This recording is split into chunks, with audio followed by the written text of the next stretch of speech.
Well, welcome. I'm curious this morning as you're here in this place. Have you ever had a fear of being found out? Have you ever had a fear that someone was going to figure you out or see the real you, and you're almost concerned that if they knew what you were really thinking, they might not like you anymore? Or maybe you had this fear that if they knew what you were going through or things that you've done, things would be much worse for the relationship. So instead, you just sort of keep it to yourself, right? You put on this face, or maybe a mask or this pretend, person where you don't give them the full you, right, in that relationship. Sort of fake it, right? Or maybe worse, you put on a false self to just hide. Is there anyone here who has a fear of being found out? Wow, some of you are raising your hands, and you don't have that big of a fear because you're telling me, I don't care if I'm found out. It was sort of a trick question, but really, yeah, we do that sometimes, right? Now, personally, I can give you an example that's sort of funny. I used to be a youth pastor, and so I loved just being in the know with high school students, and I wanted to be cool, right? Trying to relate, be relevant and stuff. And so I remember years ago when I had some guys come up to me in my youth group, and they're like, Grant, have you ever played spike ball? And for a split second, I had this thought, expose how lame I am that I've never played spike ball or pretend. And this is a confession. I was like, yeah, I love pike ball. Right? And they're just like, no, spike ball, Grant. I'm like, yeah, it's a great game. They're like, great, we don't have to explain the rules then. And I'm like, oh no, right? So we put on this, fake self sometimes and pretend like we really are somebody that we're not. There's this fear of being found out. There's even this thing called imposter syndrome, which is similar, where it involves feelings of self-doubt and personal incompetence that persist despite your education, experience, and accomplishments. It's like we have this feeling in our culture that we have to make sure that the photo is just right before we post it, right? We have this fear of being rejected. And here's the problem. You put on this false self and you pretend like you're somebody you're not, but then you have to keep up with that, right? And that's no way to live. You keep up with this false self and you keep this fake narrative going on about who you really are, and then you don't have the freedom to really be you, right? And then if people fall in love with that fake you, it's the fake you. So you're not really being loved for who you are. Are you following me? So today I want us to look at a text where we see two different people and they're being questioned. And in their question, and in their experience of being questioned, one person handles it very honestly, and the other person is deceptive. And I want us to take a look at that. So if you have your Bibles, and I hope you do, I'd like for you to turn to John chapter 18. We're going to be starting in verse 15. John 18, verse 15. So last week, Pastor Ashley preached on Judas, who betrayed Jesus. So Jesus, having spent a lot of time in this upper room explaining to his disciples what was going to happen, he then moved to this garden where almost all of his friends came with him. But apparently one of his friends didn't. So you see, Jesus had thousands of people who followed him because he did miracles and they loved what he could provide for them. And he had a smaller group of people that were his disciples and they followed him in ministry, but they were expecting him to be some sort of revolutionary. And then there's this even smaller group, a tight-knit circle of 12, the 12 disciples. And these guys, they were Jesus' best friends. I don't even think we have like a context for this in our culture. These guys, they did everything together. They were best friends. Jesus loved these guys. They ate together, slept together, traveled together, did ministry together. They did everything together. These guys had given up their livelihoods, their normal mode of living to follow Jesus. They were his best friends. They were this close group, and they followed him to a T. And Jesus goes to this garden, and one of them's not there. Who isn't with them? Judas. And Judas had betrayed Jesus. I mean, this is heart-wrenching that he would just expose Jesus for a sack of coins. And so Jesus is betrayed.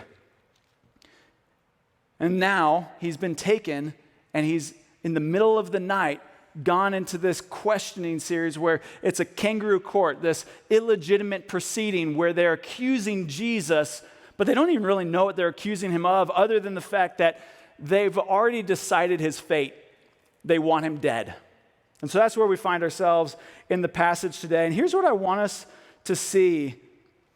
Maybe you find this fear of being found out. Maybe sometimes you feel like you can't be fully honest, right? Or maybe you find yourselves having a hard time relating to God, and you're trying to understand how God might see you. And what I want to see is I want to just make some observations about this text. And we don't have a ton of time because we're going to do some baptism soon.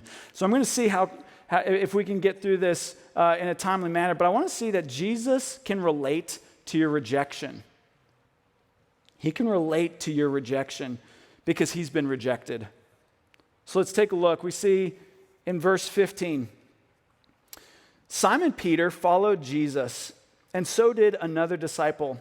Since that disciple was known to the high priest, he entered with Jesus into the courtyard of the high priest. But Peter stood outside the door. So the other disciple, who was known to the high priest, went out and spoke to the servant girl who kept watch at the door and brought Peter in. The servant girl at the door said to Peter, "You also are not one of this man's disciples, are you?" He said, "I am not." Is that true? No, he'd been following Jesus for the last 3 years, and a teenage girl comes to him and asks him, and he can't tell the truth. He just gives it up. He said, "I am not." Now the servants and the officers had made a charcoal fire because it was cold, and they were standing and warming themselves. Peter also was with them, standing and warming himself. You see, Jesus can relate to your rejection because he's been rejected. Have you ever been rejected? Have you ever found yourself being rejected in a social circle? Maybe you have a group of friends and you find out later that there was a gathering or a party and you just weren't invited. Has that ever happened to someone? Yeah, it's happened to me. You're just not invited and you're like, why wasn't I invited? I thought I was friends. Have you ever been rejected from a college? You applied to a school and you're just like, nope. They got that rejection letter. Or maybe, you applied for a job and for some reason they just didn't hire you. Have you ever been dumped? Have you ever found that you just weren't the right kind? Actually, it was them, not you. But reality, it was you, right? I mean, you've been rejected there. Yeah. Have you ever been honest with somebody and shared something personal with them, only to find that it wasn't cherished and they told someone else? Right? Have you ever been rejected? So has Jesus. So has Jesus. He's been rejected. Have you been let down? So has Jesus. Have you been beat down? So has Jesus. Have you been excluded? So has Jesus. Have you been stranded, left alone? So has Jesus. Have you been outcast, completely rejected? So has Jesus. Friends, there is no other God who has a desire to relate to you like Jesus. He intentionally stepped down into our muck to be with us so that we can relate to him and so that we can't accuse him of not knowing what it's like to be us, because he has been us and he was rejected more than any of us could ever imagine. You see, we have a relatable Savior. We understand who he is, and he can understand what we're going through. That's the whole point of the incarnation. That's why he became man, so that we could know him. In fact, Scripture says, "Let us fix our eyes on Jesus, the author and perfecter of our faith, who for the joy set before him, he endured the cross, scorning its shame, and sat down at the right hand of the throne of God." Hebrews 12:2. You see, our God didn't just stoop down and get his hands dirty, making us out of the dirt. He stepped down and was put in the very dirt he made so that we can know him more. And he did it with joy. This is Jesus who loves us so much, he's willing to be rejected. He was rejected by Peter, and he's been rejected by all. And yet, he loves us anyway, and he did it with joy. So secondly, I think from this passage, we can see that Jesus can handle your rejection. Have you ever been angry with God?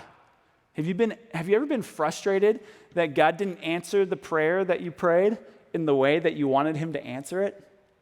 Have you ever struggled with God and walked away from him, drifted from him, or maybe just outright rejected him? Maybe you grew up in a Christian home and you've learned about God all your life, but then you got to a certain age and you realized, you know what, I'm walking away, I'm done with this. You ever rejected God? You see, Jesus can handle that rejection too. In fact, a few chapters before, in chapter 13, Jesus again was in the upper room with his disciples, and he's explaining to them that he's going to be rejected. In fact, in chapter 13, 36, Simon Peter said to Jesus, "Lord, where are you going?" Jesus answered him, "Where I am going, you cannot follow me, but you will follow afterward." Peter said to him, "Lord, why can I not follow you now? I will lay down my life for you." Jesus answered, "Will you lay down your life for me? Truly, truly, I say to you, the rooster will not crow till you have denied me 3 times. Jesus predicted it. He knew it was going to happen. And so if you look at our passage today in chapter 18, verse 25, now Simon Peter was standing and warming himself. There's some officials around him. There's a teenage girl with him. They're warming themselves by a fire. So they said to him, "You also are not one of his disciples, are you?" He denied it and said, "I am not." One of the servants of the high priest, a relative of the man whose ear Peter had cut off, asked, "Did I not see you in the garden with him?" Peter again denied it, and at once the rooster crowed. I bet he just wanted to strangle that rooster, right? He's just like, "Really? Why?" I mean, it was almost as if it clicked. Oh man, and have you ever been in that position where all of a sudden you've maybe denied Jesus, rejected Jesus, or maybe just fallen into a sin, and then all of a sudden you wake up, you come to your senses? It's like, oh my goodness, what just happened? How did I fall so far? You see, Peter, having followed Jesus in the flesh for 3 years, loving him, in fact, being so passionate, declaring that he would die for Jesus, even he made the grave error of just rejecting Jesus and denying that he even knows him. But you see, Jesus can handle that rejection, because we see in chapter 21 at the end of this book that Peter is actually fully restored by Jesus. And I can't wait. We're going to preach on it in a few weeks. I can't wait to look at that in more detail, because what Jesus does is, just like Peter had denied Jesus 3 times, Jesus restores Peter 3 times by asking if he loves him. And Peter gets a chance to be fully restored. And you know what happens? Peter's so restored, he ends up leading the church, and he becomes a martyr for the church. He ends up dying for Jesus, leading the early church in the faith.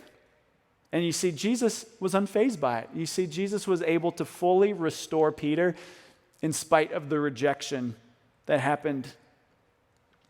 But the third thing I think we can see from this is that Jesus can respond to any questioning with wisdom. It's so cool, because here in this passage in chapter 18, the way John writes it, he starts with Peter rejecting Jesus, and then we see Jesus being questioned at the exact same time. They're 2 parallel stories. And Peter, when he's questioned, he rejects Jesus. And then let's look at how Jesus responds when he's being questioned. So we see in verse 19, the high priest then questioned Jesus about his disciples and his teaching. So let me just set the scene real quick. This is in the middle of the night.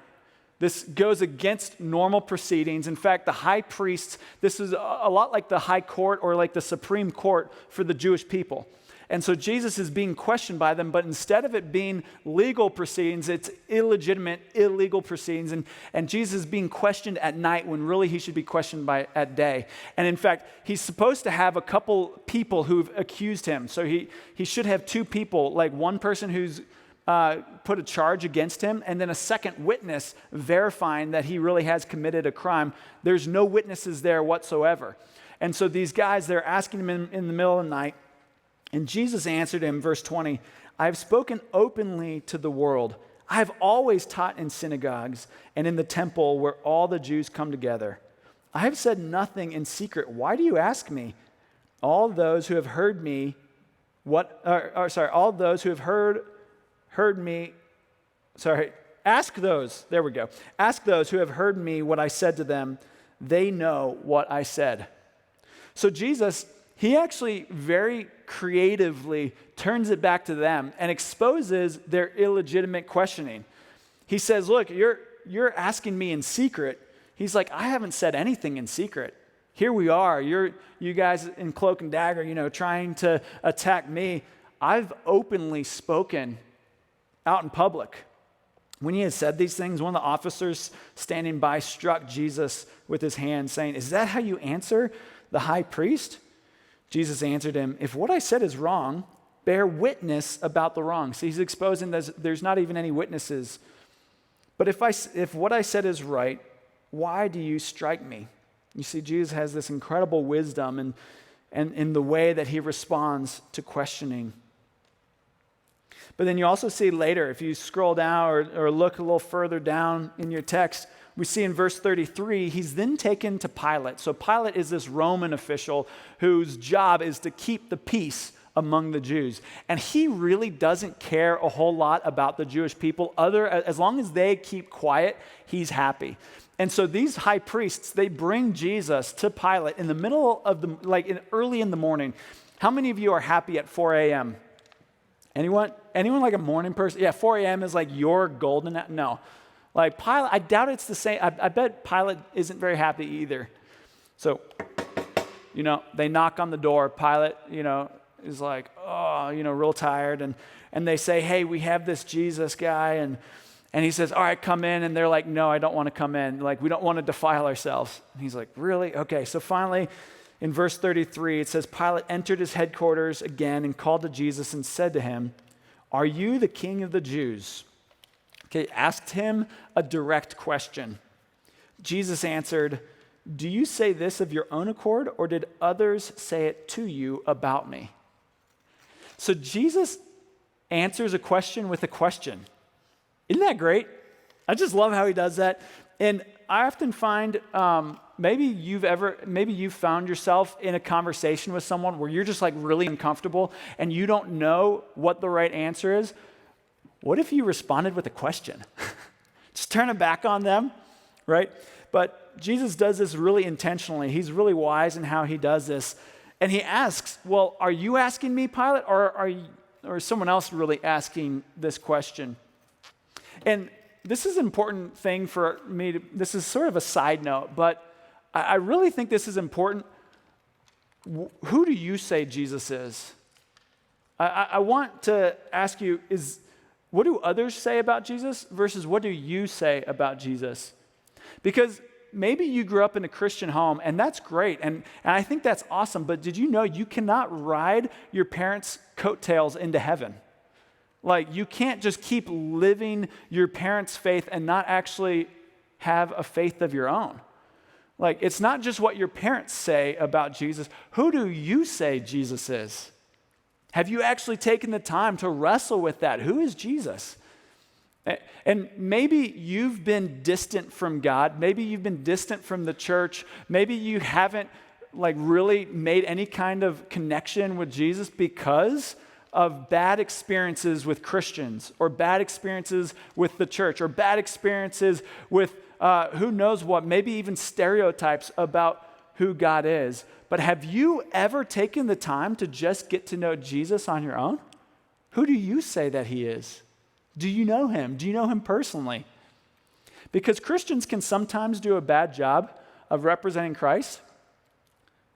But if you turn and examine the evidence yourself and look to who Jesus is, I find that if you truly know who Jesus is, you'd run to him rather than run from him. You just got to know who he is.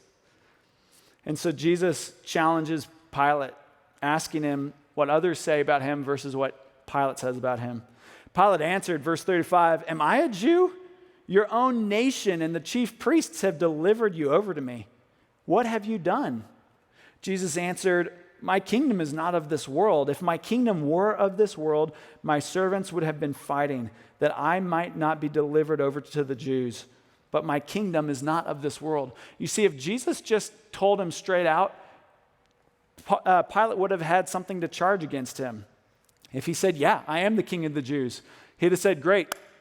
But he didn't. Jesus is really wise and creative in how he responds, and he actually broadens the picture. He says, no, I'm not just a king at this singular time and singular place. No, I'm the king of all. My kingdom's not even of this world. Then Pilate said to him, "So you are a king?" He's probably like, "Come on, Jesus, I'm just tired. Like, let's just get through this." He says, "So you are a king?" Jesus answered, "You say that I am a king. For this purpose I was born, and for this purpose I have come into the world, to bear witness to the truth. Everyone who is of the truth listens to my voice." Pilate said to him, "What is truth?" There's some good ways to read Pilate and some bad ways to read Pilate. I think Pilate here isn't trying to really be very philosophical. I think he's tired, and I think he's trying to get through this. And I think he's really just saying, what is truth? Like, where are we going with this? Jesus isn't giving him really anything to work with. But you see, Jesus can bring us to complete truth, can't he? In fact, I love how all throughout John, he talks about truth. And you see, we live in a culture that doesn't really like truth, right? Where almost there is no objective truth, where really everything is just subjective and it's based on what you feel. And in fact, people aren't really interested in facts anymore. They're much more interested in feelings.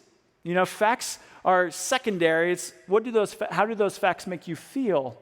And it can be really confusing to live in this world. But Jesus, he actually came to let us know that there is truth and that we can stand firm on truth. There is objective truth. John 8:32 says this, "You shall know the truth, and the truth shall set you free." Friends, I can't tell you how important this is. You shall know the truth, and the truth shall set you free. As in, you can be fully known by God. And there's freedom in that. You're concerned about being rejected by man. Like Peter was concerned about being rejected by a few fears. In Jesus, you don't have to worry about being rejected. In fact, you can be free to be you, the way God created you to be, because the truth will set you free. In fact, John 17:17 says, "Sanctify them in the truth." Do you see, the truth is actually supposed to sanctify you. In fact, make you more holy, right? In order to draw you into be more of who God created you to be. He says, "Sanctify them in the truth. Your word is truth. As you sent me into the world, so I have sent them into the world. And for their sake, I consecrate myself, that they also may be sanctified in truth." John 16:13, "When the Spirit of truth comes, he will guide you into all truth. For he will not speak on his own authority, but whatever he hears, he will speak, and he will declare to you the things that are to come." Guys, Jesus says, "I am the way and the truth and the life. Nobody comes to the Father except through me." You say, you're afraid that if somebody knows you, you'll be really exposed. If you really are honest with others, you might be rejected. You know, Jesus was rejected. He knows what it's like to be rejected. But you know who will never leave you nor forsake you? Jesus. He loves you as you are, no strings attached. You don't have to have any fear about Jesus rejecting you. Because if you surrender your life to him, you can be fully known, loved by him.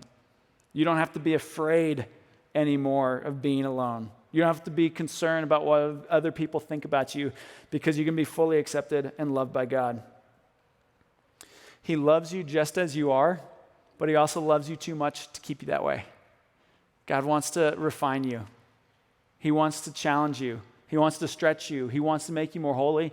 And as you become more holy, you're going to be more free to be fully you and to be able to walk in that kind of joy.